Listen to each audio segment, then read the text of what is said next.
मी तुम्हाला घेऊन चालली आहे माझ्या बरोबर. माझी फ्रेंड आहे ना, तिच्या घरी होणार आहे पॉटलक, क्रिसमस पॉटलक. म्हणजे सगळे ना त्यांच्या घरातून काय ना काहीतरी खायला घेऊन येईल आणि मी पण काहीतरी मस्तच घेऊन चालली आहे. चला आता पटकन रेडी होऊ. तर चला बघूया. एकदम मिनिमल लुक, कारण का घरीच चालली आहे. तर 3 स्टेप वाला मेकअप रुटीन करते. Step 1 strobe cream. इथे मी यूज करत आहे फेसेस कॅनडाचं. एक मस्तच ना ग्लो देतो तो, आणि उन्हामध्ये तर काय मस्तच चमकतो चेहरा. पुरा ना मेकअप को पकड के रखता है. Step number 2 foundation. हे पण फेसेस कॅनडाचंच आहे. 3 in 1 आहे. फाउंडेशन आहे, SPF 30 प्लस मॉइश्चरायझर. आता माझी तर आहे ॲक्ने प्रोन स्किन, तर मला तर एकदम बेस्ट वाटलं डेली यूज साठी. लास्ट और आखरी स्टेप लिपस्टिक. ह्यालाच ना मी गालावरती लावते, डोळ्यावरती, आणि कलर पण काहीतरी हटके.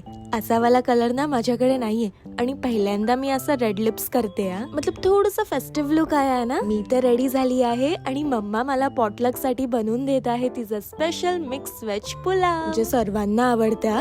आता पटकन माझं फुल लुक बघा कशी दिसत आहे मी, मला पटकन सांगा. ऐसे पूरा क्रिसमसी वाइब्स तो आ रहा है ना. लिंक पाहिजे तर DM किंवा कॉमेंट करा. चला आता पटकन जाऊ.